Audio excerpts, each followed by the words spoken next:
अच्छा जी, सबसे पहले फर्स्ट स्टोरीज फर्स्ट, और हमारी इसका तो हम जिक्र पिछले घंटे में भी कर रहे थे। आपको बताएं कि इस्लामाबाद में पुलिस की फायरिंग से नौजवान की हलाकत बता रही है। पुलिस निज़ाम की खराबियां दूर करने को कोई तैयार नहीं। पुलिस हमेशा की तरह केस पर मिट्टी डालने की पूरी कोशिश कर रही है। मामले को जानबूझकर उलझाया जा रहा है। जुमा और हफ्ते की दरमियानी शब G13 यानी G13 के रिहायशी 22 साल नौजवान उसामा सत्ती इंसदाद दहशतगर्दी पुलिस के एहलकारों की फायरिंग से हलाक हुआ। पुलिस शुरू में तो मकतूल को कुछ और ही साबित करती रही, लेकिन चंद ही घंटों में मामला साफ हो गया। पता चल गया कि मरने वाला कोई जराइम पेशा नहीं बल्कि एक तालिब इल्म है। उसामा के वरसा और सिविल सोसाइटी ने जुल्म के खिलाफ आवाज़ बुलंद की। इंसदाद दहशतगर्दी स्क्वाड के एहलकारों के खिलाफ दहशतगर्दी और कत्ल की दफात के तहत थाना रमना में मुकदमा दर्ज कर लिया गया है। पुलिस एहलकारों का 3 रोज़ा जिस्मानी रिमांड भी हो गया। तफ्तीश के लिए JIT भी तश्कील दे दी गई। वफाकी वज़ीर दाखिला ने वही किया और वही कहा जो हमेशा इस मौक़े पर हमारे वज़रा कहते आए हैं। किसी सूरत में नहीं छोड़ूंगा इन लोगों को। हमने इसमें टेररिस्ट का भी लगाया है, 7 ATA भी लगाई है, 302 भी लगाया है, और एक बेगुनाह नौजवान लड़का शहीद हुआ है। और मैं समझता हूँ कि ये एक बहुत ही अंधोनाक वाक़या है, इसकी जितनी मजम्मत की जाए। और आपको बताएं कि उसामा के वालिद को इंसाफ की उम्मीद तो है, लेकिन वो ये भी समझते हैं कि पुलिस पुराने वाक़यात का सहारा लेकर केस को बिगाड़ने की कोशिश कर रही है।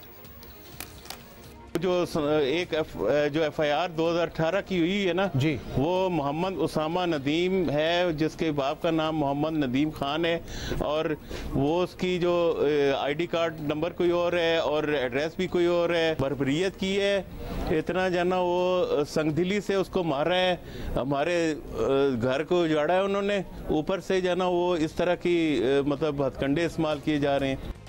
शर्म आनी चाहिए वैसे अपने किए को कवर अप करने के लिए, और टॉर्चर दे रहे हैं कि किसी का बेटा तो चला गया, उस पर यह धब्बा भी लगा दो कि वो टेररिस्ट था। शर्म आनी चाहिए। कल सारा दिन वफाकी वज़रा, डिप्टी कमिश्नर, IG पुलिस वगैरह उसामा के घर जाते रहे, ताज़ियत के साथ इंसाफ का वादा दोहराते रहे, लेकिन आपको पता है ये ब्लंटली सेइंग कि ऐसे कितने वादे हमने पहले भी देखे हैं। इससे पहले जो वाक़या हुआ था जहाँ मोटरवे पर बच्चों के सामने कत्ल कर दिया गया था, मार दिया गया था, और उसके बाद क्या उसमें हकीकत थी नहीं, पार्लियामेंट के फ्लोर पे खड़े होकर बड़ी बड़ी तकरीरें की गई थी, लेकिन ये सिर्फ अल्फाज होते हैं। इनमें कोई हकीकत है कि जो मर जाता है, जिसको मार दिया जाता है रादर, वो तो अपनी सफाई नहीं पेश कर सकता, इसलिए कुछ भी थोप दो। और आखिरकार सरकारी एहलकारों का और सरकारी मशीनरी का पलड़ा ही भारी रहता है। हम दुआ कर सकते हैं कि इसका नतीजा सानेहा साहिवाल जैसा ना निकले, क्योंकि वो जो हुआ था ना, वो अब भी आप सोचें तो रोंगटे खड़े हो जाते हैं। और उसके बाद माशाल्लाह जो बुलंदो बांग दावे किए गए थे, शर्म नहीं आती इन लोगों को जिन्होंने तब वादे किए थे, अब फिर कर रहे हैं। नहीं आती, बिल्कुल नहीं आती। हाँ। अच्छा जी, हमारे कॉरेस्पॉन्डेंट इस्लामाबाद से हमें ज्वाइन कर रहे हैं, अयाज अकबर यूसुफ से, उनसे पूछते हैं कि एक्चुअली हुआ क्या।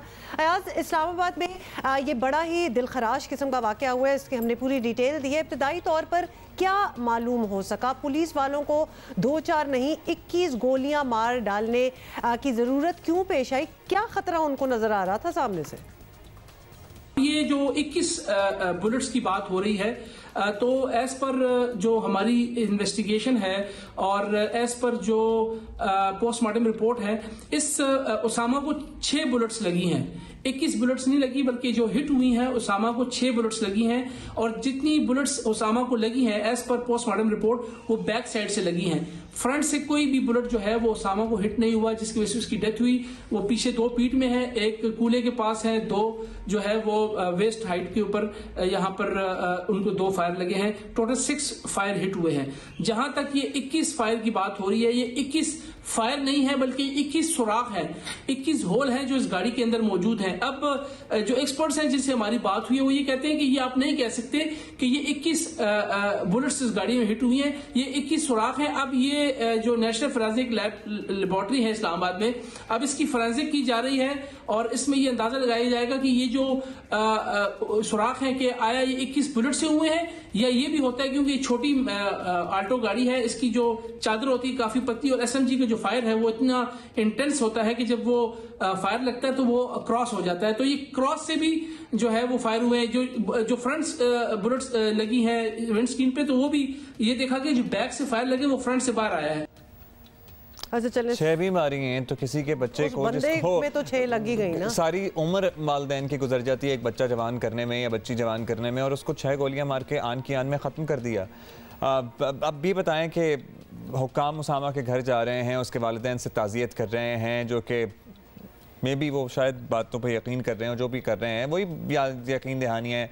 अमली तौर पर तफ्तीश ऐसी शफाफ हो रही है क्या कि उम्मीद रखी जाए? वैसे तो ये ओपन एंड शट केस ही है कि जल्द से जल्द ये मुल्ज़िमान करार वाकई अपने अंजाम को पहुँचेंगे। जी बिल्कुल, हुकाम जा रहे हैं। आज गुज़िश्ता रोज़ जो है वो वफाकी वज़ीर दाखिला शेख रशीद अहमद, जुल्फ़ी बुखारी, यहाँ के जो लोकल MNA हैं वो भी वहाँ पर गए हैं, उनसे ताज़ियत की। डिप्टी कमिश्नर थे, IG इस्लामाबाद थे, काफ़ी शख्सियात, डिप्टी स्पीकर कासिम सूरी भी वहाँ पर गए, काफ़ी लोगों ने वहाँ पर जाकर ताज़ियत की। ये कोई आम वाक़या नहीं है, ये काफ़ी हाई प्रोफाइल केस बन चुका है, और इसमें जहाँ तक इन्वेस्टिगेशन की बात है तो अब इन्वेस्टिगेशन तो फेयर होगी, क्योंकि मीडिया भी इस पर नज़र रखे हुए है, हम भी एक एक चीज़ को रिपोर्ट कर रहे हैं। और इसमें जो हमारी आला पुलिस हुकाम से बात हुई है, उनका ये कहना था IG इस्लामाबाद से, DIG इस्लामाबाद से, उन्होंने कहा था कि ये वाकया काफ़ी ज़्यादा अफसोसनाक वाकया है जो नहीं होना चाहिए था। अब ये पुलिस ने किया है, लिहाजा जिसकी भी गलती होगी उसको फिक्स किया जाएगा। थैंक यू आपका अवैस अकबर यूसुफजई। लेकिन we can just hope and pray कि ये आखिरी वाकया साबित हो, लेकिन ना ये आखिरी था, ना काश कि हम बड़ी ही कॉन्फिडेंस से कह सकते हैं कि भाई ये बड़ा ही अनयूजुअल है, पहले कभी नहीं हुआ और अब भी ये आखिरी होगा, इसके बाद नहीं होगा। ये हर कुछ महीने बाद आता है, और इस तरह ये बात उठती है कि पिछला वाला जो हमें हिला के रख चुका होता है वाकया, वो हम भूल भी जाते हैं, क्योंकि एक लेटेस्ट नया आ चुका होता है, विच इज़ सो सैड। और इधर भी हम फॉलो अप रखेंगे, लेकिन आई डाउट के इधर कोई बात नहीं।